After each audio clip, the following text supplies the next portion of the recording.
दूसरों का हित पहले सोचो। लेखक स्वामी सत्यरूपानंद जी महाराज, पूर्व सचिव, रामकृष्ण मिशन, विवेकानंद आश्रम, रायपुर। हमें किसी का भी अकल्याण का चिंतन नहीं करना चाहिए। दूसरों के कष्ट को देखकर सुखी होना भगवान की अवहेलना करनी है। अगर हमारे मन में बदले की भावना होगी तो हमारे मन में अशुभ चिंतन होगा। हमें इन सब दोषों का मन से त्याग करना है। इस संसार में अपना कुछ नहीं है, सब भगवान का है। मेरा मुझ में कुछ नहीं, जो कुछ है सो तो तोरा। जो कुछ हमारे पास है उसे भगवान ने ही हमें दिया है। भगवान ने हमें अधिक दिया है तो उसका वितरण करो, नहीं तो मृत्यु के एक ही झटके से सब कुछ छूट जाएगा। इसे सदा याद रखो। मनुष्य का मन संतुलित होना चाहिए। यदि अपने मन पर नियंत्रण नहीं रखोगे तो देह मनुष्य का रहेगा लेकिन आचरण पशुओं जैसा हो जाएगा। हमारे जीवन में नियंत्रण संयम होना चाहिए। भगवान ने हमें बुद्धि विवेक दिया है, उससे अच्छे बुरे का विचार करो। जीवन में सुविधा मिली है तो हम क्या करें? ईश्वर ने हमें सुविधाओं का उपयोग करने के लिए स्वाधीनता दी है। उसके साथ मनुष्य को विवेक भी दिया है। मनुष्य के जीवन में विकास उसके विवेक से होता है। वह स्वयं अपना विकास कर सकता है। विवेक ही मनुष्य के उन्नत का जीवन का आधार है।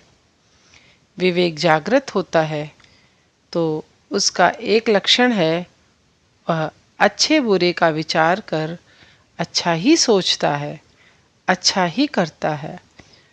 सुविधाओं में संस्कार का बहुत महत्व है। अच्छा होना माने संतुलित होना। जो संतुलित व्यक्ति है वह अपने लक्ष्य की ओर अग्रसर हो जाता है, जीवन में उन्नति करने लगता है। मनुष्य में यह शक्ति है कि वह अपने आप में सुधार कर सकता है। मनुष्य शेर के समान भी हो सकता है और गाय भी हो सकता है। ईश्वर की योजना में मनुष्य बहुत सुंदर और श्रेष्ठ है।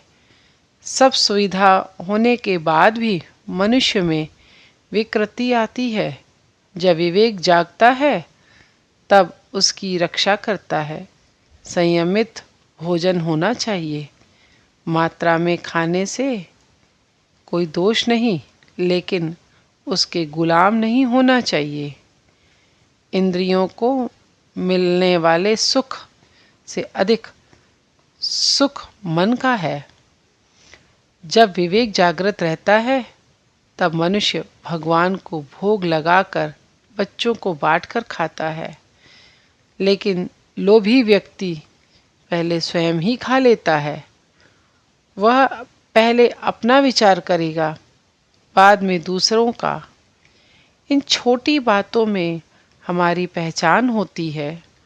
जिसका विवेक जागृत होता है वह अपनी सुविधाओं को भी दूसरे को देना चाहता है। आध्यात्मिकता यही है। स्वामी जी कहते हैं, वही जीते हैं जो दूसरों के लिए जीते हैं। बाकी लोग तो जीवित की अपेक्षा मृत ही हैं। मन अच्छा रहने से सब कुछ अच्छा हो जाता है।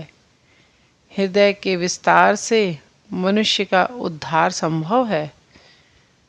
मनुष्य का विकास तब होता है जब उसे लगने लगे कि मुझे जो सुविधा मिली है वह सबको मिलनी चाहिए। दूसरों का हित सोचने से मनुष्य का विकास होता है। परिवार में जब वह दूसरों की सोचता है तब उसका परिवार स्वर्ग बन जाता है। हमारा पहला कर्तव्य होता है कि हम अपनी संपदाओं से दूसरों की सहायता करें, किंतु दूसरों से किसी भी प्रकार के प्रत्युपकार की इच्छा न रखें। निस्वार्थी भाव से परिवार और दूसरों के सुख से अपना सुख मानना चाहिए। दूसरों की सुविधाओं का पहले चिंतन करने से शांति मिलती है। यदि शांति चाहिए तो अपने मन पर भी ध्यान रखो। जब हम मन पर ध्यान रखेंगे तब मन इधर उधर भागना बंद कर देगा और शांत होने लगेगा।